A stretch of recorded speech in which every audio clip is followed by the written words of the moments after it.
Hey guys, welcome to my Yami Bakura deck profile. When it comes to Bakura, he actually plays 4 different decks in the anime. His anti-meta disruption deck, as the wiki calls it, from Duelist Kingdom, his occult deck from Battle City, his Diabound deck from the start of Dawn of the Duel, and his undead lock deck when he dueled Yugi. This deck that I've put together combines his second and third decks, as I believe he plays them together since 2 specific monsters are shared between them. This also helps fill it out more. It is nice that they are releasing real versions of his cards. So let's get into it. Starting with the monsters, we have the Vanillas, Earthbound Spirit, Gurnia, Goblin Zombie, Headless Knight, Souls of the Forgotten, the Earl of Demise, the Gross Ghost of Fled Dreams, and the Portrait Secret. Now, Gurnia and Goblin Zombie are not actually Vanillas, but in the anime they are. I do like the flavor text on Goblin Zombie, saying it's now somewhat stronger than when it was alive. It's not way stronger, just somewhat. Next is the first Pringle, Dark Necrofear. It's not much of a boss given its low stats for its level and not impacting the field, but it does make playing Dark Sanctuary a lot easier. Next is Dark Ruler Hades. I'm not entirely sure how its effect works with floating effects, but comparing it to similar cards like Ancient Gear Beast, I'm guessing it wouldn't stop them. Next is Diabound Colonel. It basically works like a Union monster in the anime, only difference being if what it's equipped to disappears, it can bring itself back, and the attack debuff is way better than the real version. Next is Jaugen the Spiritualist. Anyone who's played against Stun or Last Turn before it was banned will know this card well. Its attack is pitiful, but nothing a Moon Mirror Shield can't fix. Next is Puppet Master. Back in the day, its revival effect wouldn't have been that great. Nowadays, this would just be an instant Link 4, and we can't have that. The final monster is Sangan.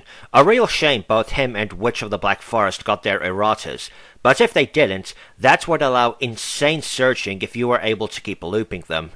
Moving to the spells, we have Dark Designator. The only use a card like this has is giving your opponent a brick, provided you know what deck they're playing. Next is Dark Sanctuary. Being able to activate it during your opponent's turn is nice, and I have to wonder if they took inspiration from the use your monster zones as spell and trap zones effect when designing the Seal of Orichalcos, but needing Dark Necrofear in the graveyards to even use this, plus the maintenance cost, is not great. Next is Ectoplasmer. This is way different in duel monsters. It's a field spell for starters, you can use its burn effect twice per turn, and you don't need to wait for your end phase to use it. Next is Exchange. He only uses this one time to get Ra off Yami Marek, and I associate this card more with Yugi. Next is Grief Tablet. Good way to seal a problematic monster, and gives a bit of burn when it gets destroyed. Next is Monster Reborn. Staple card in the anime, even though several duelists don't use it. Next is Polymerization. Bakura only ever had one fusion monster, which didn't even appear until Season 4, even though he had its fusion materials during Battle City. Next is Pot of Greed. This card needs no explanation. Next is Premature Burial. It's not often I see characters with multiple revival spells, or at least the generic ones. Next is Spirit Illusion. Very interesting card. I don't think there are similar spell cards that also give effects. Next are the 4 Spirit Message Letters. It's a good thing they can be activated from the hand and deck, otherwise Destiny board would be in even worse win condition than it already is. Next is Spiritualistic Medium.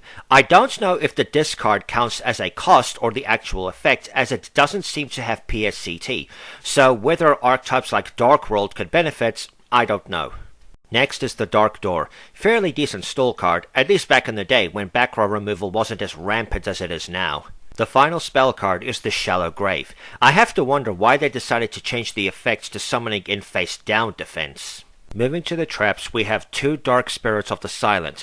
This is a good combo with Dark Sanctuary. Outside of that, I guess it could force weaker monsters to crash into yours. Next is Destiny board. It's not the best win condition, especially since losing just one of the required cards screws everything up. Next is Fearful Earthbound. It's nice burn damage, mostly if you compare it with a battle immune monster and cards that force attacks. Next is Mirror Tablet. It's not the best way to gain attack, especially since it's only temporary, but it's still a nice surprise to spring. Next is Multiple Destruction. If you don't mind the burn damage, I think it'd be okay for mill decks, more so since the anime version is a bit better than the real version. Next is Rebirth Tablet, kind of a prototype Miracle's Wake in a way. The final card is Spirit Shield. If you can keep your graveyard stocked up, this is great battle protection as it flat out ends the battle phase. And that's all the main deck cards that Bakura used from those two decks. Now for my personal additions. First is Cursed Necrofear. The cards I added were the Bakura support released a while ago.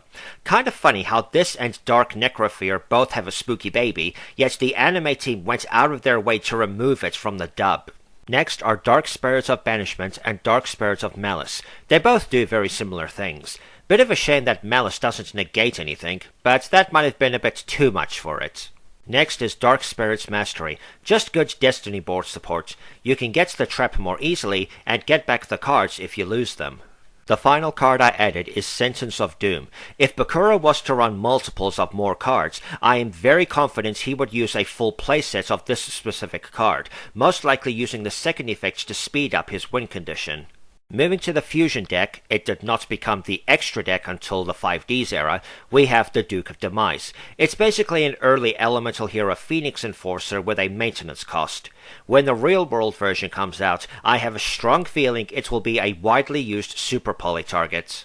And that's it for Yami Bakura's deck. It's a bit of a shame he didn't duel more often in the anime, as it would have been nice to see more of his other decks. Let me know what you think down below.